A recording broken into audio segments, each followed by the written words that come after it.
Hello guys, welcome back to my channel Rupali dot Ganesh. কেমন আছে সবাই? আশা করছি ভালো আছে। সবাইকে গুড মর্নিং। এখন বাজে 7টার মতন। আর বাবুকে কিন্তু দেখতেই পাচ্ছে, একদম রেডি হয়ে গিয়েছে, নিজের ড্রেস পরেছে। এখন বাবু বড় হয়ে গেছে, আমি ড্রেসটা খালি পরিয়ে দিই, এমনি গুতাম টুতাম লাগাতে পারে না, তো যা যা লাগানো আমি লাগিয়ে দিই, প্যান্টে এমনি সব কিছু লাগাতে পারে। তো এখানে আমি একটু বসে আছি, আর বাবু যে দেখতে পাচ্ছি এখানে বসে একটু মোবাইল দেখছিল, যেহেতু কালকে একটু দেখতে পাচ্ছিল না, তাই যাই একটু সব কিছুই দিতে হয় মাঝে মধ্যে। আর এখানে দিয়াকে নিয়ে বসে পড়েছি, দিয়া উঠে পড়েছে 5:30 লাগে, আমি কিন্তু 5:30 মধ্যে। তো ঝটপট করে বিছনাটা গুছিয়ে নিই, আর ঝটপট করে বিছনাটা আমি গুছিয়ে নিয়েছি, দেখতে পাচ্ছ। তো গুছানোর পর এই যে বাবু কিন্তু চলে গিয়েছিল।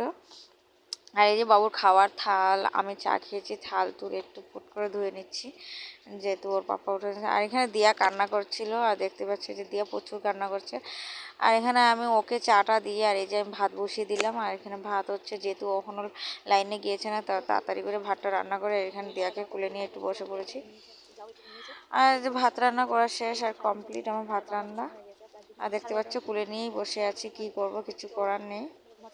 আর তো এখানে যা যা, তো এখানে সব কিছু অগোছানো একদম, দেখতেই পাচ্ছ। আর এই যে আজকে এরকমই আর কি ইয়ে করছিলাম, আর ফ্যানটা এরপরে চালিয়ে দিয়ে ভাবলাম যে একটু দিয়াকে একটু খাইয়ে দিই, ঘুম পাঠিয়ে দিই। তো স্নান আর করেছিলাম না, তো ভাবলাম পরে স্নান করাবো, তাই একটু ঘুম পাড়িয়ে দিই। প্রায় 11টার মতন 10টার মতন ভাজে। তো এখানে স্নান টান পরে করিয়ে 12:30 একটাতে স্নান টান করে কুলে নিয়ে বসে পড়েছি, মানে কুলে নিয়ে আছি। তো এই যে রান্না টান্নাও করা শেষ প্রায় আমার। তো এরকম গল্প করতে করতে শেষ সব কিছু। তো ভিডিওটা ভালো লাগলে লাইক শেয়ার কমেন্ট অবশ্যই করো, পাশে